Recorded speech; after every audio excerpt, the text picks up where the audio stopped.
Welcome to the deep dive. Today we're jumping straight into something pretty fundamental for anyone in engineering and construction. That's right.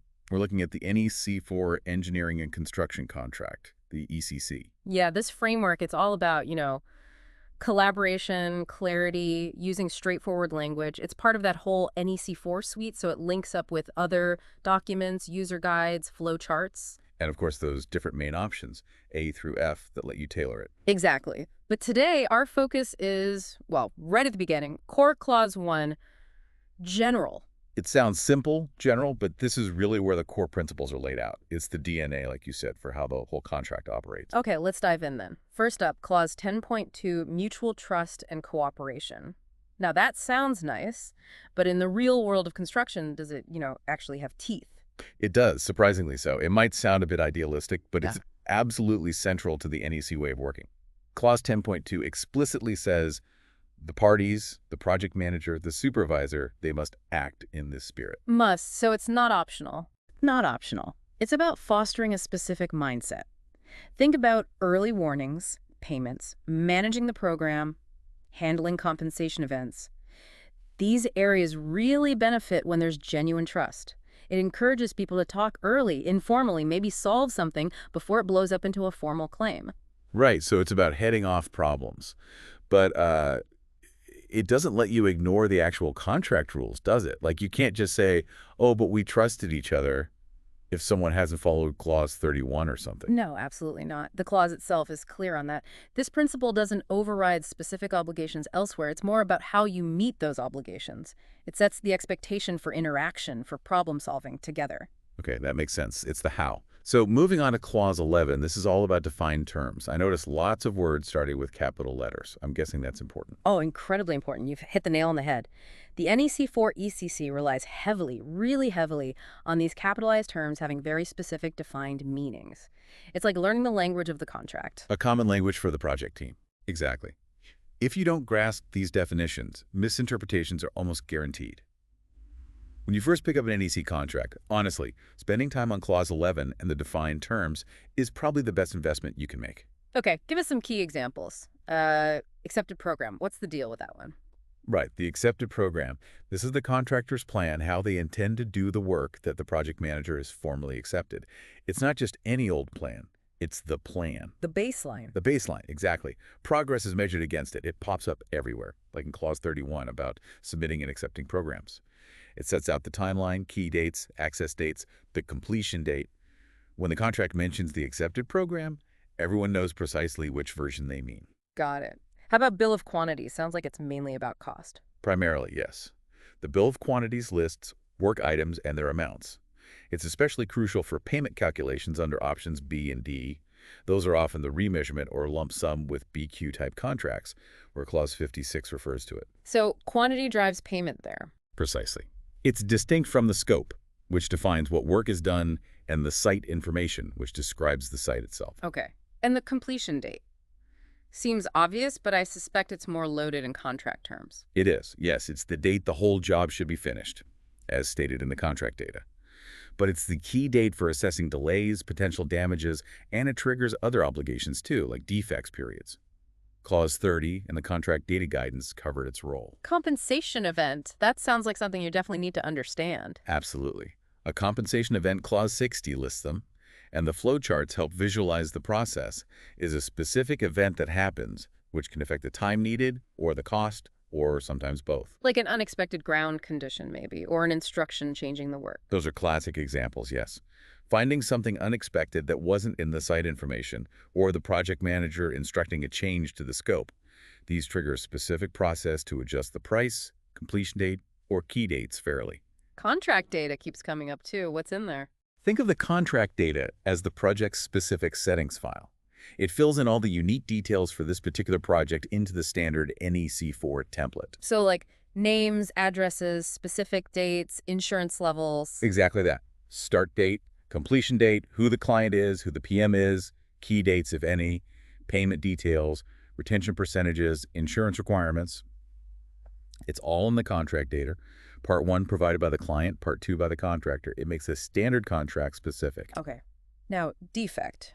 We all know what a defect is generally, but you mentioned it has a specific meaning here. Yes, the definition in Clause 11 is quite specific, intentionally so. A defect is usually a part of the works that doesn't comply with the scope. Ah, so it has to fail to meet the scope requirement. Correct. Or it doesn't meet an applicable law or the accepted design. This narrow definition helps clarify exactly what the contractor is obliged to put right during the defect correction period. It avoids arguments about minor imperfections versus actual contractual noncompliance. Makes sense. Defined cost more money talk. Yes, defined cost is fundamental for the cost reimbursable options like C, D, and E. Clause 52 explains it, and it's linked to the schedule of cost components. It's basically the list of allowable costs the contractor can claim back plus their fee. It's how payment is calculated in those open book type contracts. Key dates. Important milestones. That's it. Key dates are specific dates listed in the contract data by which the contractor has to meet certain conditions or achieve specific milestones within the overall project. Missing them can have consequences, sometimes financial ones, as outlined in the contract. They're different from the overall completion date. Right. And scope, that's just what the job is. Pretty much. The scope defines what the contractor has to provide. It describes the works, specifications, drawings, constraints, everything needed to understand the project requirements. Clause 20 is a key one here. It's the technical heart of the contract. Site information, what the site is like. Correct. Site information describes the physical site conditions, ground conditions, access routes, existing structures, anything relevant about the site and its surroundings that the client provides. It's crucial baseline information, especially if the contractor encounters conditions different from what's described. That could be a compensation event, as mentioned in Clause 60.112. And finally, works, the big picture. Yes, works is the overarching term defined in the contract data. It means everything the contractor has to do under the contract, the whole project, the entire undertaking. Wow. Okay, so getting those definitions straight is like step one. Absolutely fundamental. You can see how misinterpreting just one could lead you down the wrong path entirely. It provides that common language we talked about. Which logically leads to how we interpret the contract itself. It's Clause 12, right? Yeah. Interpretation rules. Exactly. Clause 12 sets out how the contract should be read. It reinforces the importance of those defined terms we just covered. And Clause 12.3 makes a simple but crucial point. The language of the contract is English. Seems obvious, maybe, but vital for clarity, especially internationally. Makes sense. Okay, clauses 13 and 14, communication and authority. Always key areas. Definitely. Clause 13 talks about communication systems, which might be detailed further in the scope. Critically, it stresses using the communication addresses listed in the contract data for formal notices, making sure things are sent correctly. No, I emailed the wrong person excuses. Precisely.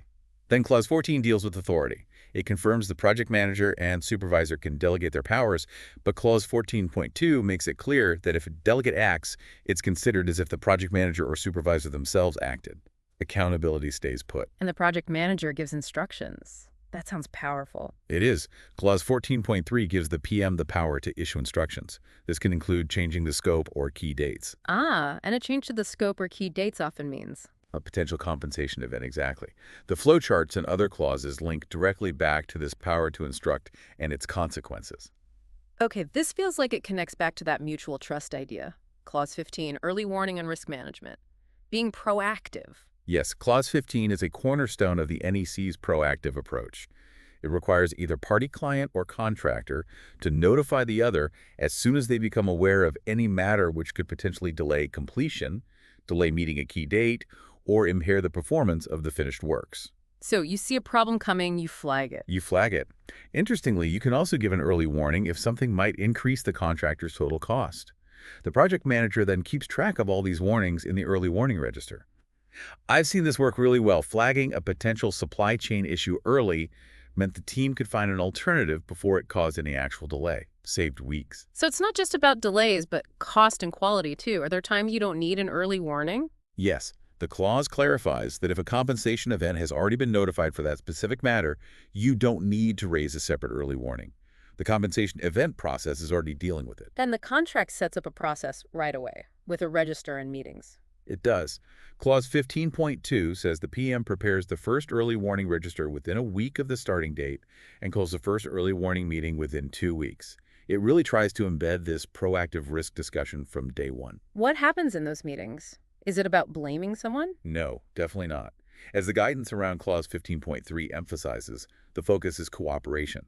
Everyone in the meeting, PM, contractor, maybe designers or key subcontractors, works together to find solutions. How can we avoid this risk? How can we reduce its impact on cost, time, or quality? It's about collaborative problem solving, not finger pointing. Deciding liability comes later, if needed, through other mechanisms like compensation events. Right. Solve first, sort out entitlement later if necessary. Okay, moving on to Clause 16, site access. Can't do much without getting onto the site. Pretty fundamental, isn't it? Clause 16 states the contractor is entitled to access the parts of the site needed for the works. The key timing is that access must be given by the later of the access date in the contract data and the date shown for access on the accepted program. So it links access directly to the plan. What if the contractor needs more space than originally planned? There's a process for that in Clause 16.2. The contractor submits a proposal to the PM if they need to use or take over additional areas. The PM then reviews it. There's even a flowchart area that maps this out. Can the PM just say no? Yes, but for specific reasons outlined in Clause 16.3. For instance, if the requested area isn't actually needed for the contractor to provide the works according to the contract, or if the area is being used for something else, maybe by the client or another contractor, that isn't part of this contract. And if the client doesn't provide the agreed access on time? But that's a potential compensation event under Clause 60.12. The timely access flowchart covers this too. If the lack of access holds up the contractor, they could be entitled to more time and money. Okay, last couple here. Clauses 17 and 18. Ambiguities, illegalities, and something called corrupt acts. That last one sounds serious. It's extremely serious. Yeah. Let's take 17 first. If anyone finds an ambiguity or inconsistency within the contract documents, maybe the scope says one thing and a drawing shows another, Clause 17.1 requires them to notify the other party. And the project manager sorts it out. Yes, the PM issues an instruction clarifying how to proceed. And importantly, Clause 60.1 states that dealing with such an ambiguity or inconsistency is a compensation event. Similarly, Clause 17.2 covers situations where the scope contains something illegal or impossible.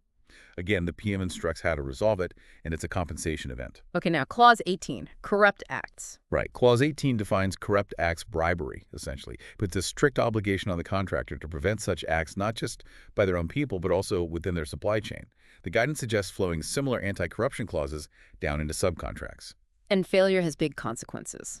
It's massive. Clause 91.8 gives the client the right to terminate the contractor's obligation to provide the works if a corrupt act is committed by the contractor or anyone acting on their behalf. It underlines the zero-tolerance approach. Wow. So even just in this first general clause, there's a huge amount setting the stage. There really is. Core Clause 1 lays down all those essential ground rules. That emphasis on mutual trust, the crucial role of defined terms, creating a common language, the need for clear communication, proactive risk management with early warnings, and then the practicalities of access, handling ambiguities, and ethical conduct. It all intertwines. Exactly. These aren't just separate rules. They form the foundation for how the entire NEC4 ECC is supposed to function successfully. So it really sounds like for anyone involved with an NEC4 project, client, contractor, PM, supervisor, subcontractor, getting your head around Core Clause 1 is absolutely step one. It informs everything else. Couldn't agree more. Understanding these general principles is critical before you even get into the specifics of payment time or quality clauses. It sets the scene for a potentially much more collaborative and effective project. Well, that wraps up our deep dive into NEC4 ECC Core Clause 1. It certainly gives you a lot to think about, particularly that question of trust and early action. How might really embedding that spirit of mutual trust and proactive early warning change the way projects you know are delivered? Something to reflect on. Thanks for joining us today.